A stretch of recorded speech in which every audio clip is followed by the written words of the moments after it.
गणेशाय नमः। जय श्री गणेश। आज की वीडियो में आप सभी सुनेंगे बुधवार गणेश भगवान जी की व्रत कथा। कहते हैं कि बुधवार का व्रत करने से और कथा को श्रद्धापूर्वक सुनने से गणेश भगवान अपनी भक्तों की हर मनोकामना को पूर्ण करते हैं। इसलिए आप सभी भक्तों से मैं निवेदन करती हूँ कि अगर आप बुधवार का व्रत करते हैं, गणेश जी में आस्था रखते हैं, तो कथा को पूरा सुनिएगा और कथा के अंत में अपनी मन की इच्छा गणेश जी भगवान के पास अवश्य रखेगा। गणेश जी भगवान आप सभी भक्तों की हर मनोकामना को पूर्ण करें, यही हमारी गणेश जी से प्रार्थना है। जय श्री गणेश। भक्तों, कथा इस प्रकार है कि कहते हैं एक घने जंगल में शिशु यानी बालक गणेश को माता पार्वती छोड़कर चली गई थी जब गणेश जी बहुत छोटे थे। उस जंगल में हिंसक जीव भी घूमते रहते थे, बड़े बड़े भयानक जानवर भी घुमा करते थे। वहाँ कभी कभार ऋषि मुनि भी उस जंगल से ही गुजरते थे। एक समय की बात है कि उसी भयानक जंगल में एक सियार ने उस शिशु को देखा और वह उसके पास जाने लगा। भक्तों, कहते हैं ना, आपने कभी सुना होगा कि जाको राखे साइया मार सके ना कोई। बस वही बात है भक्तों। तभी उसी समय ही वहाँ ऋषि वेद व्यास के पिता पराशर मुनि गुजरे और उनकी दृष्टि उस अबोध बालक पर पड़ी और उन्होंने देखा कि एक सियार भी उसी शिशु की ओर धीरे धीरे आ रहा था। पहले तो पराशर मुनि ने सोचा कि कहीं यह इंद्र का कोई खेल या माया जाल तो नहीं जो मेरा तप भंग करना चाहता है।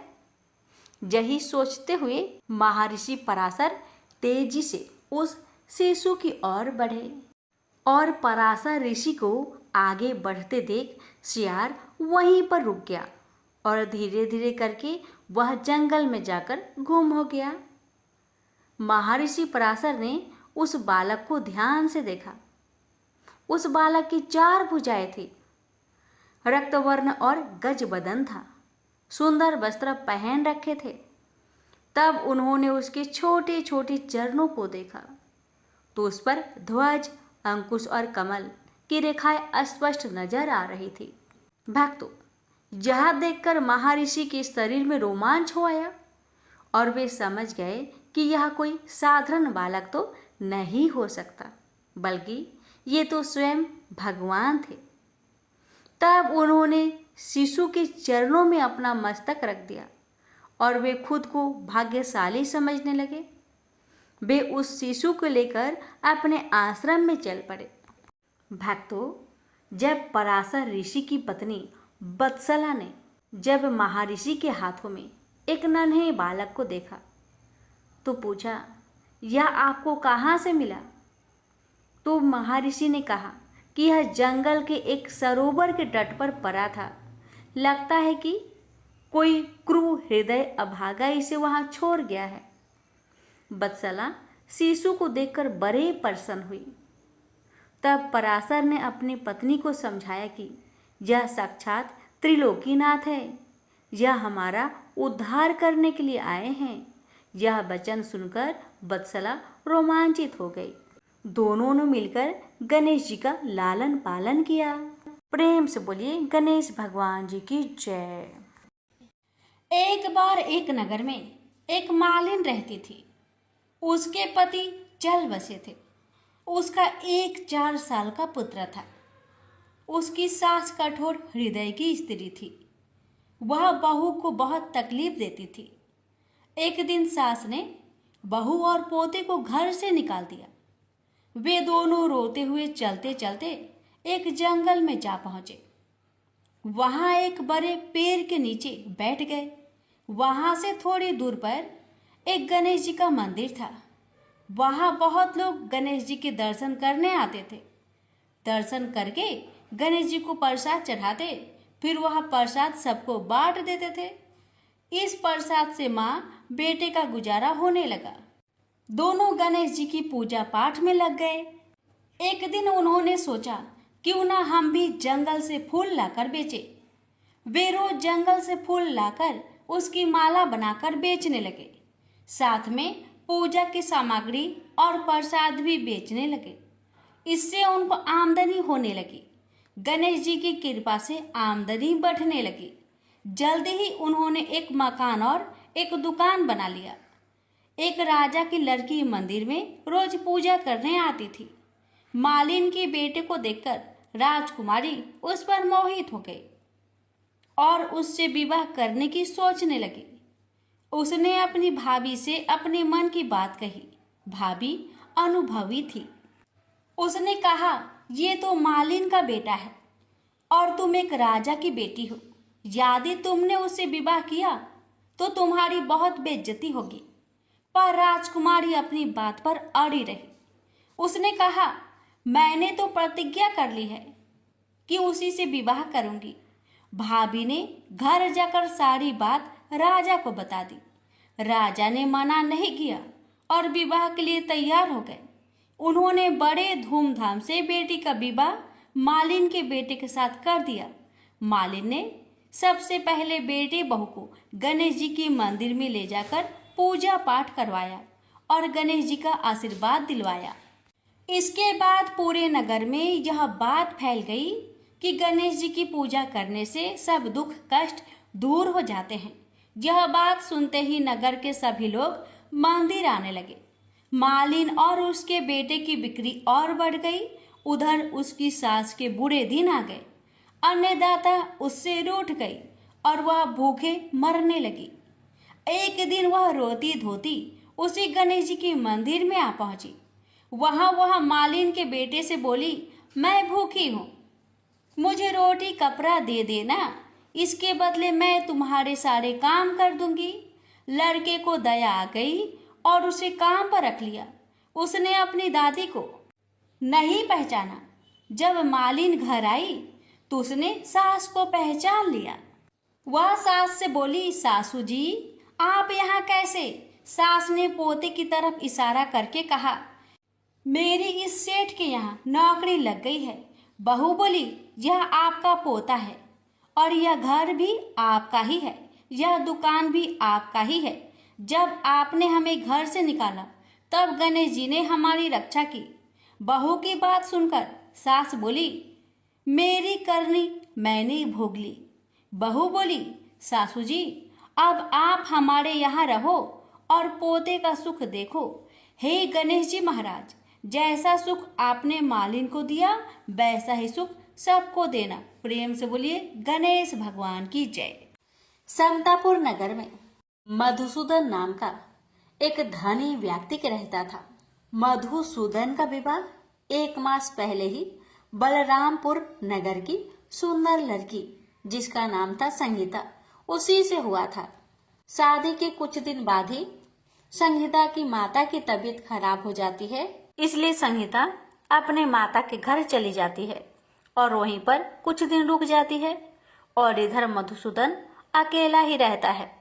जब संगीता की माता का तबीयत ठीक हो जाता है तो मधुसूदन बुधवार के दिन ही अपने पत्नी को लेने के लिए बलरामपुर के लिए रवाना हो जाता है। बलरामपुर पहुंचकर अपने ससुरारी में जाता है और अपने सास ससुर से संगीता को विदा करने के लिए आज्ञा मांगता है। लेकिन संगीता के माता पिता बोले, दामाद जी आज तो बुधवार का दिन है।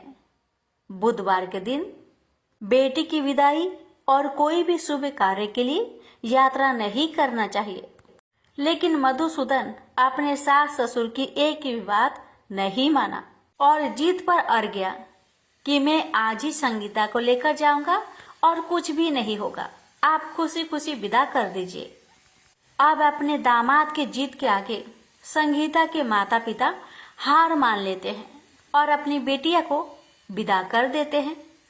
अब मधुसूदन और संगीता दोनों जन बैलगाड़ी से यात्रा प्रारंभ करते हैं।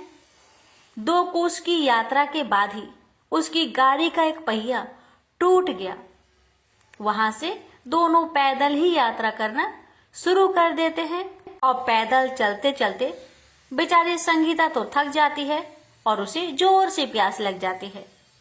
तो अपने पति से कहती है, सुनिए जी, मुझे बहुत जोर से प्यास लगी है। तो मधुसूदन कहता है, ठीक है, तुम इस पेड़ की छांव में बैठो, मैं देखता हूँ आसपास में कहीं अगर पानी मिल जाए तो मैं लेकर आता हूँ, तुम यहाँ से कहीं जाना मत।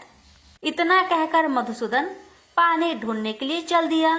थोड़ी देर इधर उधर ढूंढने के बाद मधुसूदन को कहीं से जल मिल जाता है और वह जल लेकर वापस उसी जगह में आता है जहाँ उसकी पत्नी पेड़ के नीचे छांव में बैठी हुई थी।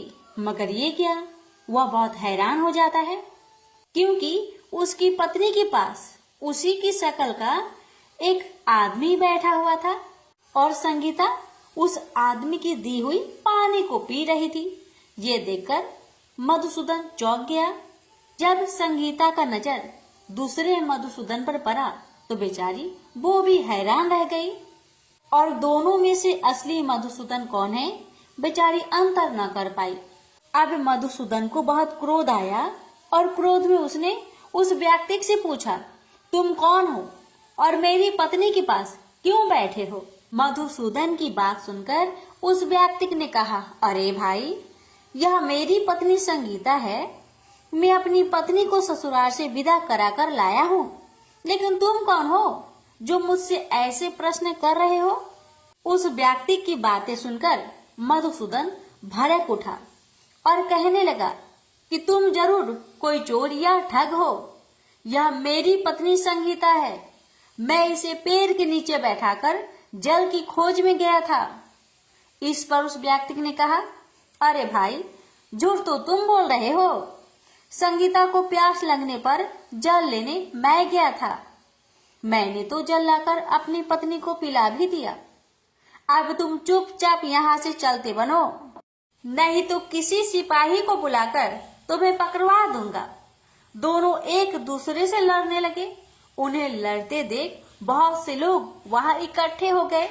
नगर के कुछ सिपाही भी वहां आ गए। सिपाही उन दोनों को पकड़कर राजा के पास ले गए और सारी कहानी राजा को सुना दी। राजा ने भी कोई निर्णय नहीं कर पाया। संगीता भी उन दोनों में से अपने वास्तविक पति को नहीं पहचान पा रहे थे।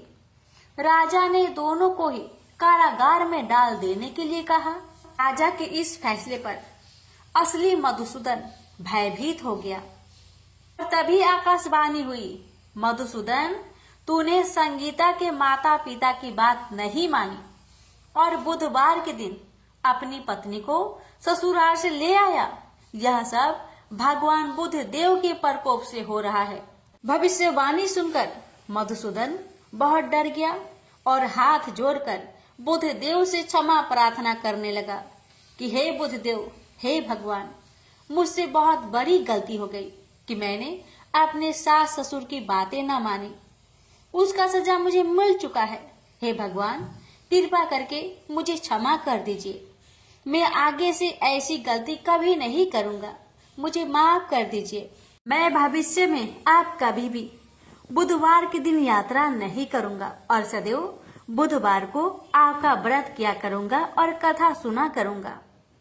मधुसूदन के प्रार्थना करने से भगवान बुद्ध देव उसे क्षमा कर देते हैं और तभी दूसरा व्यक्ति राजा के सामने से ही गायब हो जाता है। राजा और दूसरे लोग इस चमत्कार को देखकर हैरान हो गए। भगवान बुद्ध देव की इस अनुकंपा से राजा ने मधुसूदन और उसकी पत्नी को सम्मान पूर्वक विदा किया। कुछ दूर चलने पर रास्ते में उन्हें वही बैलगाड़ी मिल गई। बैलगाड़ी का टूटा हुआ पहिया भी अपने आप जुड़ा हुआ था। दोनों उसमें बैठकर समतापुर की ओर चल दिए। मधुसूदन और उसकी पत्नी संगीता दोनों बुधवार को व्रत करते हुए आनंद पूर्वक जीवन यापन करने लगे। इस तरह भगवान बुद्ध देव की कृपा से उनके यहाँ खुशियाँ बरसने लगी। इस तरह जो भी स्त्री या पुरुष विधिवत बुधवार का व्रत करके व्रत कथा को श्रद्धा पूर्वक सुनते हैं, भगवान बुद्ध देव उनके सभी कष्टों को दूर करते हैं। प्रेम से बोलिए बुद्धदेव भगवान की जय। एक बार गणेश जी एक छोटे से बालक के रूप में एक चम्मच में चावल और दूसरे चम्मच में दूध लेकर निकले। वो हर किसी से कह रहे थे कि कोई मेरे लिए खीर बना दो, कोई मेरे लिए खीर बना दो। एक बुढ़िया माई बैठी हुई थी। उसने कहा, ला बेटा, मैं तुम्हारे लिए खीर बना देती हूँ। इतना कहकर बुढ़िया माई अपने कमरे में जाकर छोटे छोटे 2 कटोरी लेकर आती है। तब 20 रूपी गणेश जी कहने लगे, दादी माँ, छोटी सी बर्तन से क्या होगा? आपके घर में जो सबसे बड़ा बर्तन हो उसी को लेकर आओ। बुढ़िया माई मुस्कुराकर बच्चे की मन रखने के लिए, उसके खुशी के लिए अपने घर की सबसे बड़ा बर्तन लेकर बाहर आई और बालक गणेश के सामने रख दिया। अब तो बुढ़िया माई की आंखें फटी की फटी रह गई।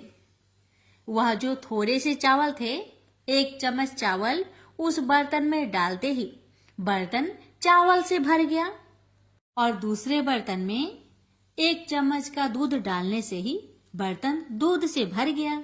ये सब देख बुढ़िया आश्चर्य में पड़ गई। अब इतना होने के बाद 20 रूपी गणेश जी कहते हैं, दादी माँ, मैं नहाकर आता हूँ, आप खीर को बनाकर तैयार कर लो। जब बुढ़िया माई बड़े ही प्यार से खीर को बनाया, बूढ़ी माई के पोते पोती खीर खाने के लिए रोने लगे। बुढ़िया ने कहा, गणेश जी, आपके भोग लगे। इतना कहकर चूल्हे में थोड़ी सी खीर डाली और अपने दोनों बच्चों को कटोरी भर भर कर खीर दे दिया। बूढ़ी माई की पड़ोसन ऊपर से देख रही थी, तो बुढ़िया माई ने सोचा ये पड़ोसन जरूर चुगली कर देगी। तो बुढ़िया माई ने उसे भी 1 कटोरा खीर भरकर उसे भी पकड़ा दिया। अब होता है ये कि बेटे की बहू चुपके से आई और 1 कटोरा खीर लेकर बड़े प्रेम से खाई और कटोरा को चक्की के नीचे छुपा दिया। अभी भी गणेश जी नहीं आए थे।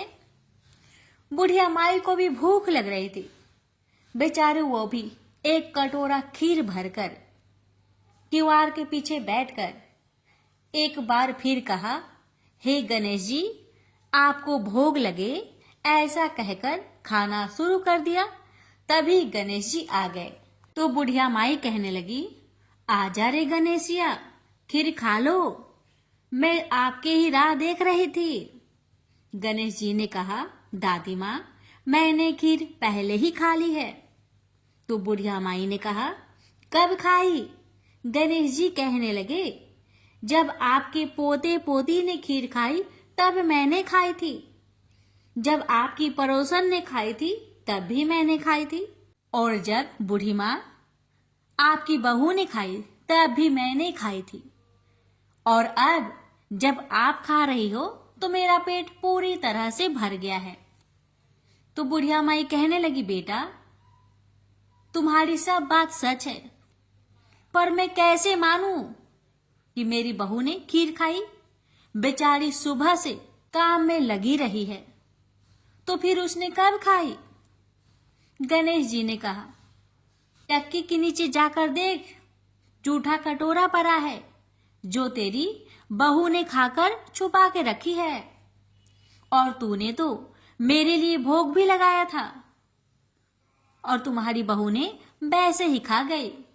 बूढ़ी माई ने कहा, बेटा, यह घर की बात है, घर में ही रहने दो।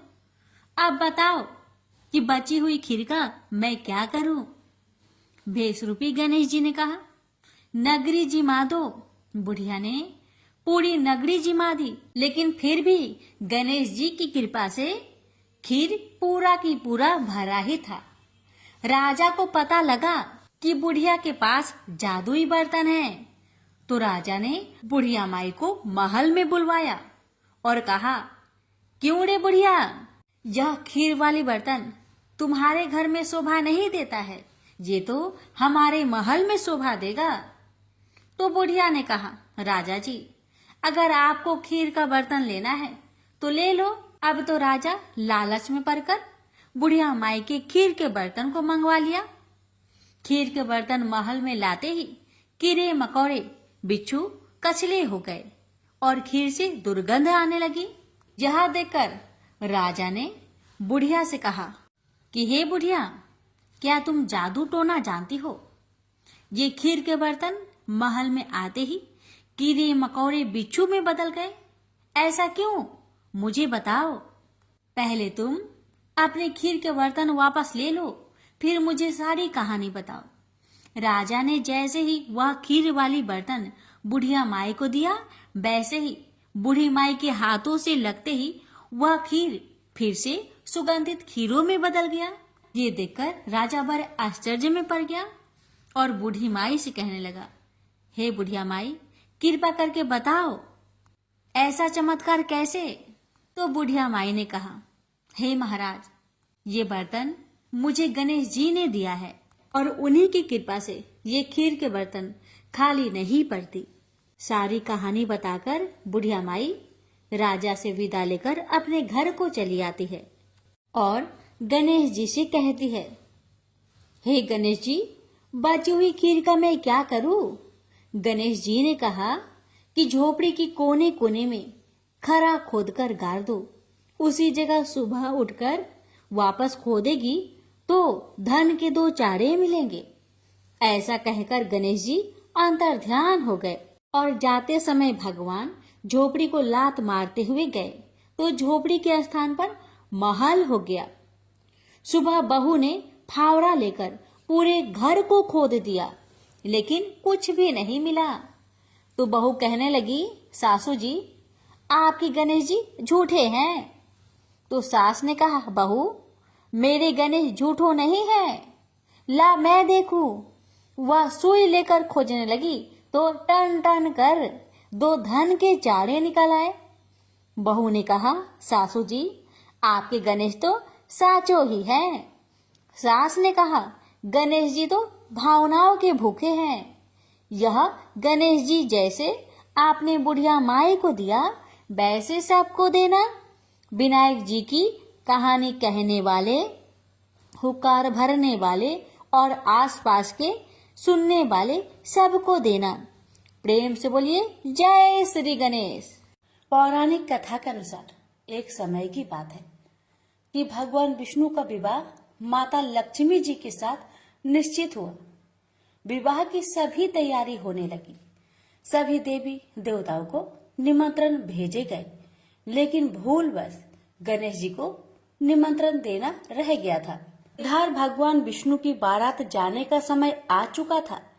सभी देवता अपनी पत्नियों के साथ विवाह समारोह में शामिल होने को आए, परंतु सभी देवी देवताओं ने देखा कि गणेश जी कहीं दिखाई नहीं दे रहे हैं।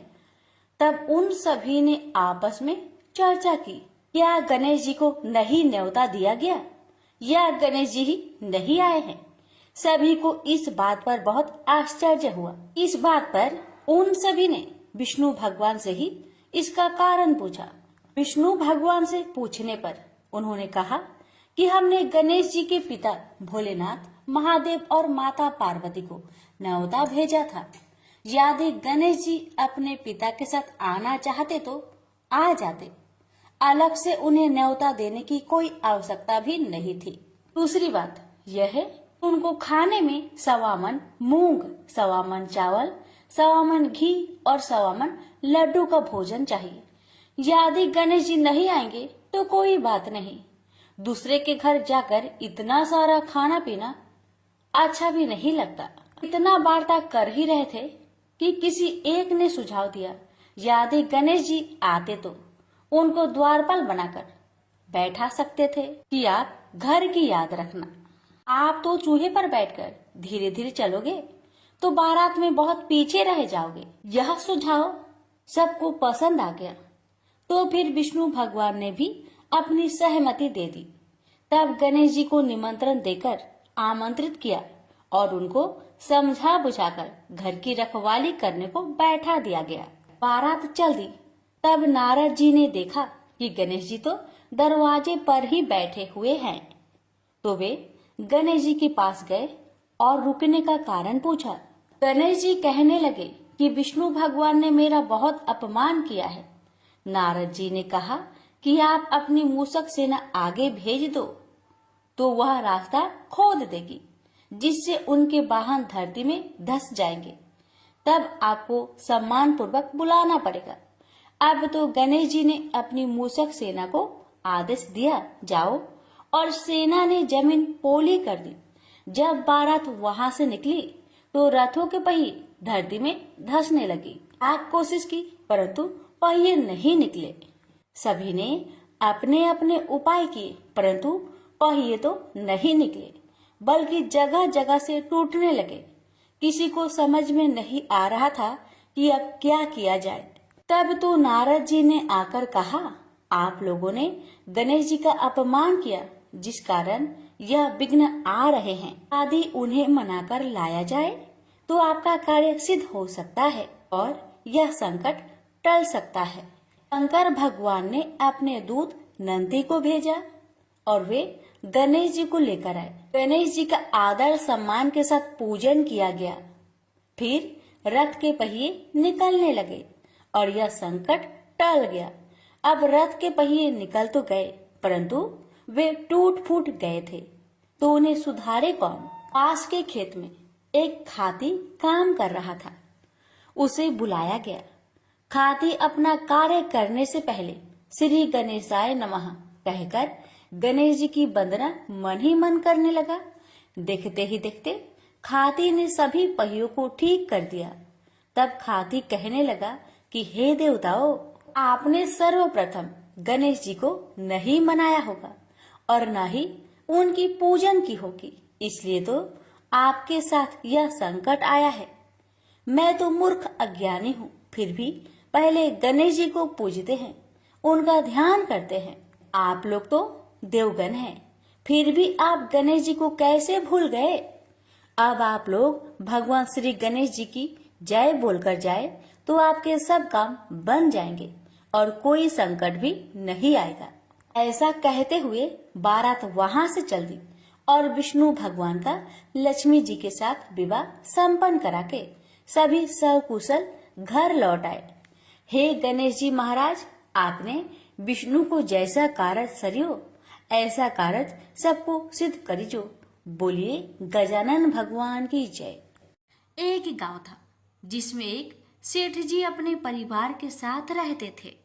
सेठ जी का गांव के पास के ही शहर में बड़ा व्यापार था। सेठ जी गणेश जी की पूजा श्रद्धा एवं विश्वास से करते थे, जिससे सेठ जी के घर में अन्न धन के भंडार सदैव ही भरे रहते थे।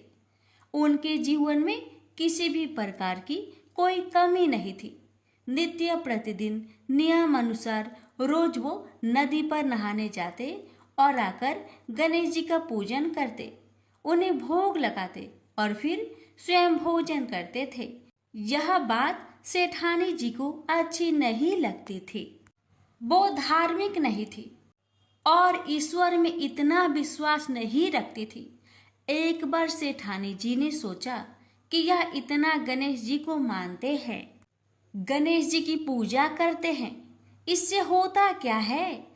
आज तो देखती हूँ वो कैसे गणेश जी की पूजा करते हैं।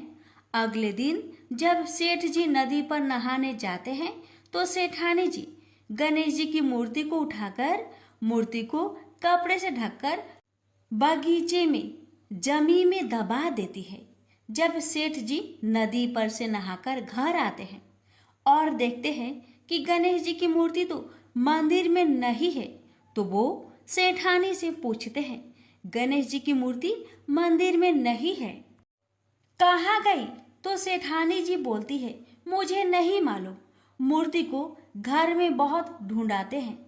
उस दिन क्योंकि वो गणेश जी को भोग नहीं लगा पाए, इसके लिए सेठ जी ने अन्न जल का भी त्याग कर दिया और गणेश जी से प्रार्थना करने लगे, हे प्रभु, लगता है आप मुझसे रुष्ट हो गए हो और कहीं चले गए हो।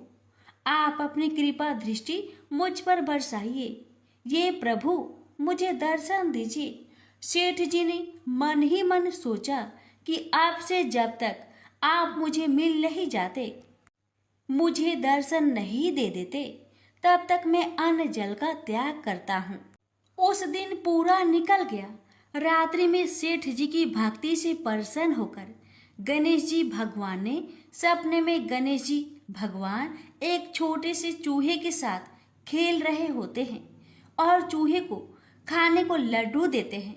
चूहा लड्डू लेकर बगीचे में जाता है और जमीन को खोदता है और लड्डू वहीं डाल देता है। अचानक सेठ जी की नींद खुल जाती है। सेठ जी बगीचे में जाते हैं और वहीं खोदते हैं जहां उन्होंने सपने में देखा था, और वहीं से उनको थोड़ी सी जमीन खोदने पर कपड़े में लिपटे हुए गणेश जी की मूर्ति मिलती है। सेठ जी गणेश जी की मूर्ति की पूजा करके उनको यथास्थान स्थापित करते हैं और सेठानी के पूछने पर सारा वृत्तांत उन्हें सच सच बताते हैं। बात जानकर सेठानी जी को आश्चर्य होता है और सेठानी जी मन ही मन श्रद्धा एवं विश्वास से गणेश जी भगवान की भक्त बन जाती है और सेठ जी से कहती है कि मुझसे बड़ा भारी अपराध हो गया है। अब हम दोनों पति पत्नी प्रेम सहित गणेश जी भगवान की आराधना करेंगे एवं उनकी पूजा में कभी कोई कमी नहीं आने देंगे। यह सुनकर सेठ जी अत्यधिक प्रसन्न हो जाते हैं और दोनों पति पत्नी गणेश जी भगवान को धन्यवाद करते हैं।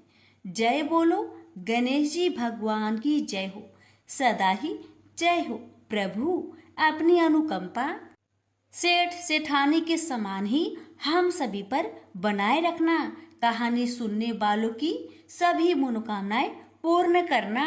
एक बार गणेश जी एक बहुत सुंदर गांव से गुजर रहे थे। इस गांव के खेत हरे भरे थे। सुबह का समय था। ठंडी पवन का आनंद लेते हुए गणेश जी मूषक पर सवार होकर चले जा रहे थे। इतने में वह एक खेत से गुजरे तो आनंदवश फसलों में हाथ फिरा दिया। गणेश जी के ऐसा करने से उस फसल के कुछ दाने हाथ में आ गए। अब गणेश जी को पछतावा हुआ कि उन्होंने तो चोरी कर ली। भले ही उन्होंने जानबूझकर नहीं चुराया, लेकिन अब फसल के दाने तो उनके हाथ में आ गए। गणेश जी ने गिने तो वह 12 थे। अब गणेश जी ने उस खेत के मालिक को खोजा और उन सेठ जी के यहाँ 12 साल की नौकरी पर लग गए। एक दिन सेठानी राख से हाथ धोने लगी तो गणेश जी ने सेठानी का हाथ पकड़कर मिट्टी से हाथ धुलवा दिया। सेठानी ने सेठ जी से शिकायत की और कहा कि देखो, नौकर ने मेरा हाथ पकड़ लिया। सेठ जी ने गणेश को बुलाकर पूछा कि तुमने सेठानी का हाथ क्यों पकड़ा? गणेश जी ने बोला कि मैंने तो बस ये कह रहा था कि राख से हाथ धोने से घर की लक्ष्मी नाराज होकर घर से चली जाती है और मिट्टी से हाथ धोने से आती है। सेठ जी ने सोचा कि गणेश ठीक कह रहा है। थोड़े दिनों बाद कुंभ का मेला आया। सेठ जी ने कहा, गणेश, सेठानी को कुंभ के मेले में स्नान करा कर ले आओ। सेठानी किनारे पर बैठकर नहा रही थी तो गणेश जी उनका हाथ पकड़कर आगे डुबकी लगवा लाए। घर आकर सेठानी ने सेठ से कहा कि गणेश ने तो मेरी इज्जत ही नहीं रखी और इतने सारे आदमियों के बीच में मुझे घसीटकर आगे पानी में ले गए। तब सेठ जी ने गणेश जी से पूछा कि ऐसा क्यों किया?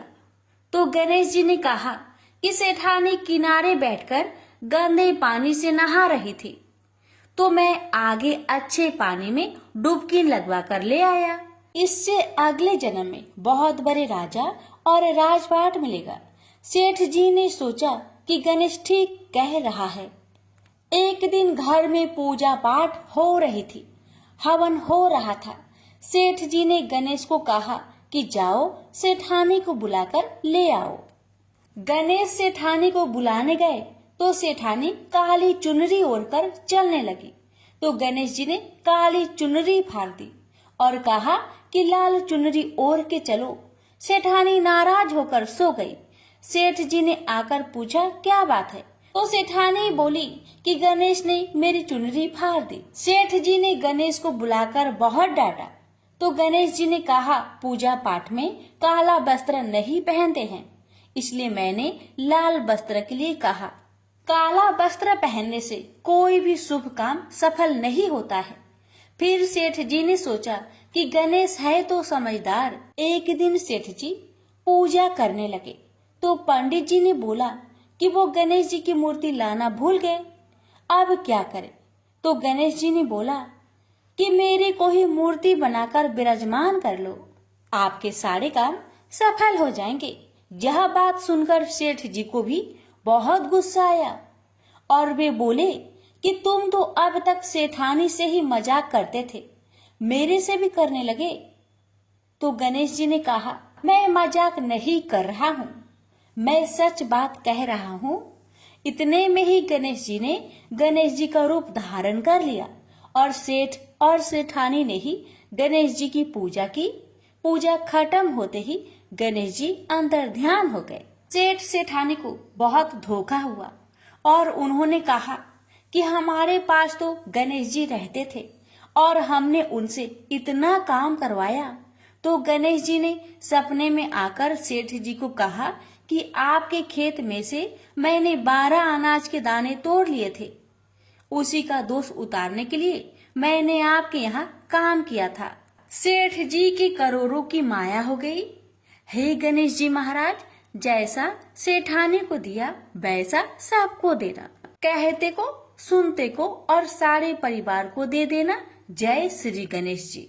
एक बार पथवाड़ी माता पाल और विनायक जी में झगड़ा हो गया। सब आपस में स्वयं को बड़ा बताने लगे। इतने में एक ब्राह्मण का लड़का आया। पाल, पथवाड़ी, गजानन जी ने उसे रोका और कहा लड़के रुक जा और हमारा न्याय कर। लड़का बोला मैं कल वापस आऊंगा तब न्याय करूंगा। घर आकर लड़के ने माँ से कहा माँ मुझे कल पाल, पथवाड़ी माता, विनायक जी का न्याय चुकाना है। तो माँ ने कहा बेटा सबको बड़ा बता देना। दूसरे दिन लड़का वहाँ गया और बोला पाल माता आप बड़ी हो, क्योंकि हर व्यक्ति आता है और स्नान ध्यान करके शुद्ध होकर जाता है और आप सबकी रक्षा करती हैं। हे पथवाड़ी माता आप सबसे बड़ी हो, क्योंकि कितने भी तीर्थ धर्म ध्यान कर ले पर आपकी पूजा किए बिना उनका कार्य पूर्ण नहीं होता। आप जीवित को भी तारती हैं और मरने के बाद भी उद्धार करती है। पथवाड़ी माता पथ की धारिणी, इसलिए आप बड़ी हो। अब विनायक जी से लड़का बोला सबसे पहले शुभ काम में आपको ही मनाया जाता है। आपको ध्याये बिना कोई काम सिद्ध नहीं होता, इसलिए आप बड़े हो। पाल माता, पथवाड़ी माता, विनायक जी भगवान लड़के की चतुराई से प्रसन्न हो गए और बोले लड़के तुमने तो हम सबको बड़ा कर दिया, उसको सुखी रहने का आशीर्वाद दिया और जौ के दाने उसके अंगोछे में डाल दिया। लड़का सोचने लगा ये तो घाटे का सौदा रहा, सारा दिन खराब कर न्याय किया और इतने से जौ मिले। उदास मन से घर आकर अंगोछा एक कोने में डाल दिया। माँ ने अंगोछा उठाया तो उसमें से हीरे मोती बिखर गए। तो माँ बोली बेटा न्याय करके क्या लाया है। लड़का बोला माँ कोने में जो पड़ा है देख लो। वहाँ गई, देखा हीरे मोती का ढेर लगा है, हीरे मोती जगमगा रहे हैं। माँ अत्यधिक प्रसन्न हो गई। माँ ने बेटे को बुलाया और कहा बेटा आज तो पाल माता, पथवाड़ी माता, विनायक जी भगवान आज तो हम पर प्रसन्न हुए हैं। माँ बेटे बहुत प्रसन्न हुए। हे भगवान जैसा पाल माता, पथवाड़ी माता, विनायक जी भगवान ने लड़के को दिया वैसे सबको देना। कहानी कहने सुनने हुक्कर भरने वालों को सुख समृद्धि धन्य धान्य देना। प्रेम से बोलिए पाल पथवाड़ी विनायक भगवान की जय। बुद्धदेव की जय। जय श्री गणेश।